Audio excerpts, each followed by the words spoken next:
Hello friends, I am OmnusI here in my lair for day 3 of RPGaDay 2020. Today's one-word topic is thread, which is very nebulous. But in this case, and again trying to steer the conversation around the work that I'm doing for my role-playing game, one of the things that I find in role-playing games is that a role-playing game is very much like a piece of cloth. Lots of things interwoven together, and if you take out any of the influences upon that cloth, it can tend to unravel if it's not a unified whole. But when everything works together and the threading is nice and tight and everything has been stress tested and all that, it's a very strong, pliable, flexible material. And a role-playing game is a lot like that. If you don't have the disparate elements that go into it and the influences over it understood, then things can peck at the edges and fray it a bit, and those threads can become dislodged and leave runs in your fabric of your game. A lot of times we'll see this when you have a game that doesn't really have a strong theme behind it, and it tries to go out and do a lot of things. The games that are the most tightly focused on what they hope to achieve generally do the best. For instance, the World of Darkness games got a large chunk of their popularity simply because, number one, they did something that wasn't really in vogue but was in demand in role-playing, and that was, we're going to tell a story. This isn't about hardcore rules and, really tight, realistic simulation settings. This is all the tools you need to tell a story, to solve if something happens or doesn't happen, but it's not going to be broken down by how many feet or in any sort of tactical situation. It's about talking about how visceral your combats are, and how do you feel about things that have happened to you in the game. How is your character evolving? And a lot of that is an emotional process in the World of Darkness. It's certainly attempted to, and there are mechanics for it to try to do that. For instance, in Vampire, you have, quite simply, you have the beast that is riding on you and driving you to frenzy, into absolute just buffets of violence. If the beast rides you, you lose control. You go and you do the most violent thing, and considering the power a vampire can have, that can be a truly shocking amount of violence. Werewolf has rage. Basically the same thing, it's just that they destigmatize the rage, saying it's good, it's a weapon we use. And a lot of the other games have some element that takes control and makes you kind of come face to face with the fact that while your character may have good intentions, there's a wild element that's not in your control. And for some people that can be kind of scary, especially if something happens to bring the whole thing home and your character ends up killing someone they value, or they attack a teammate or something like that. It can be very, very difficult and challenging, which is exactly the point of personal horror, is to challenge you, to get you to care about somebody and then put that thing into danger. Maybe it's not physical mortal danger. Maybe it is, again, danger of slipping into madness and a lack of control, which can certainly be scary enough. Now, in my game, the general common thread of the entire game is I wanted it to be able to do just about anything that can occur to you, and the way I do it is by dice. I want everything to be able to be represented by a die. Your sword, your money, your healthiness, your skills, any talents that you have, you can put a dice value to it. You can roll and see if you're successful at what you're doing. It's a unified mechanic that works for anything. Whether that's shooting a bolter in Warhammer 40k, swinging a lightsaber or feeling the force, climbing up a wall, bribing a governor, it all comes down to the same mechanic. And the strategy behind it is likewise similar. You generally want to use a higher value die for the things that you value the most, the things you put the most personal effort into. And if you're in the moment and you are really driving towards a goal, then, using your highest die value, trying to set up circumstances so that you can get extra dice to roll to soften the blow of a weak roll, perhaps, even if it's not a die value at your best.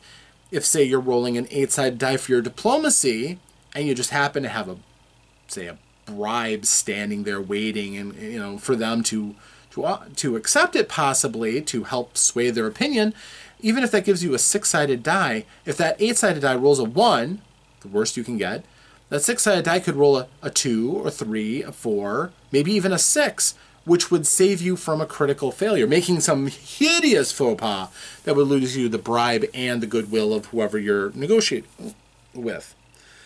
So, and basically, as I said, everything is a die value. And with that unified thing going through, I can't think of very many circumstances that could not be replicated with the system. Star Wars, hey, you've got the Force. Great, hey, put a die value to it. What are all the things that you've seen people do with the Force? What are all the things that games have defined the Force to be able to do? Bring them along. Even if you've never played any of the games, I'm sure you've seen, perhaps the movies, you've seen people levitate things using the Force. You may have seen people controlling the minds of others, or at least strongly influencing them with the Jedi mind trick. You may see them be able to deflect blaster bolts and things with their lightsabers. That's all different abilities that you can use, either by summing them up into the Force as one skill, if you're really going with a broad lens. Or you can chop it up into individual abilities and let your characters excel at individual things and maybe not be so great at others. That's kind of more in keeping with the way that the Jedi works in the movie, at least, and also in all the games. But it's only as fine of a detail as you feel comfortable with. Some people would want to break down, for instance, blaster skills into lots of different blasters, thinking that, yeah, if I can shoot a blaster pistol, that doesn't necessarily equate to me being able to take a heavy repeating blaster and start mowing people down. They're different skills, in a way, in their own way. But if you don't want that kind of fine detail, you don't need it. Especially if you are going with a shorter term game where you don't need lots of different skills for your characters to level up and get good at. You can have a couple of broad skills that you can see them make an increase in, but it won't come very often because they're already pretty darn good. So that is the overriding thread of my story, played out again and again and again and again.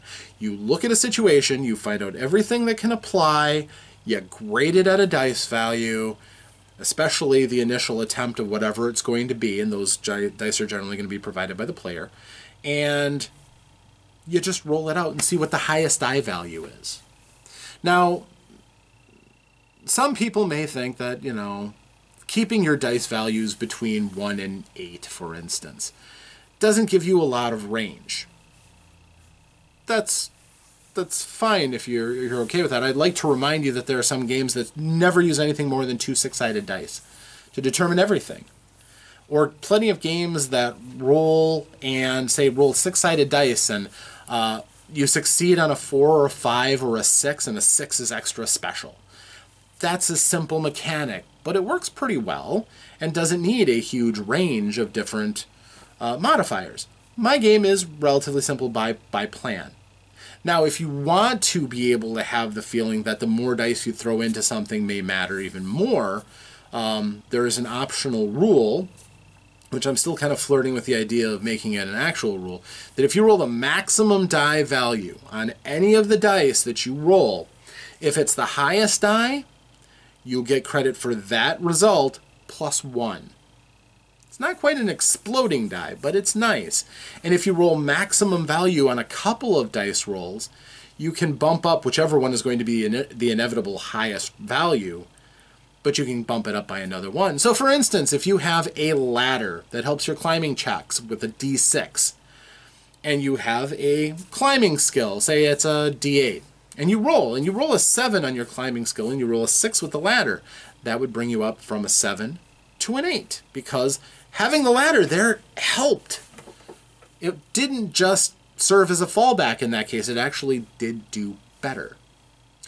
Also, truly exceptional things may add additive dice, but those are going to be exceptionally rare. Powerful magical artifacts and items, perhaps, may add an additive dice, but usually it's about finding the highest value.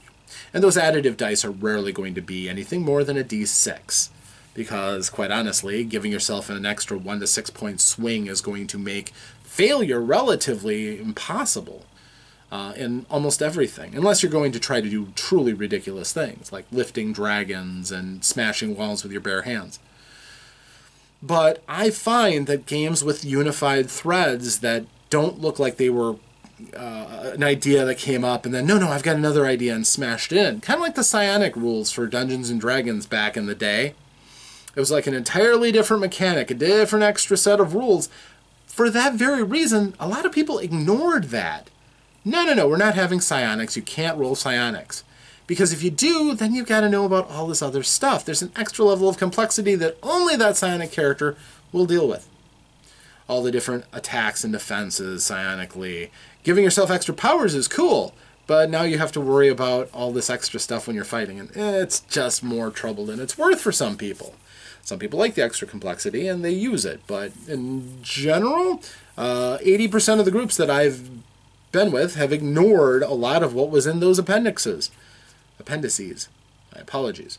From the psychic rules to bards, which were weird, there were a lot of optional things that people treated as completely optional and therefore easy to leave behind. My system is going to shoot for having a unified thread running through everything, and that just simply is, if it has any bearing on a situation, give it a die value and roll it. And the general purpose of this, besides being a role-playing game that can run anything I want to run, is I love dice. I always have. Since I got my very first fantasy dice, I've loved dice. I love the feel of them. I love the sound of them rattling on the table or rolling in the dice tray. I love it when a tense roll comes up and somebody rolls hoping against hope that things are going to work out. They're going to come through. The die is going to favor them for their trust that they're putting in the situation and the drama of it. And when it comes up big, they roll a clutch critical. There's really no feeling that's exactly like that in my mind. And I know some people who use digital dice rollers and virtual dice rollers. I just never felt that had the same feel to it. Even though I trust to the percentiles and yeah, the odds and everything, yeah, I'm fine with it. I don't have a problem with somebody using it. I just think that little piece of plastic or bone or gemstone or whatever you have, this matters in a good roll, in a good thing. And if you get to roll lots of dice, that's better than rolling one die. Something I've enjoyed. That was a key thing I loved from the Star Wars D6 game from West End Games all those times ago. It was grabbing a handful of six-sided dice and slinging them down and adding them up. Well, I don't add them up, so we get rid of the math in my game. But these dice matter. And when you're rolling them and there's something on the line that's worth it, this is cool. And it never stops being cool. It has never stopped being cool for 37 years for me. So yeah, I'm a little passionate about this, but this is why I call it Dice File, a love of dice. Not a romantic love in and of itself necessarily, but the desire to hoard them, the desire to value them, and to use them well. That is the core thread of my game system. And I know not everybody shares in the same love for dice that I have, but I know some people do. And with my game, if it works the way I hope it works, and from the playtests I've seen, it seems like it's promising, then this will help share that love of dice with anybody who plays my game. So, if game design is boring to you, if you don't care, I apologize. This is going to be a long month if you even watch any more videos. But knowing about things like these and having thoughts about things like these when you're going into designing a game makes all the difference to me.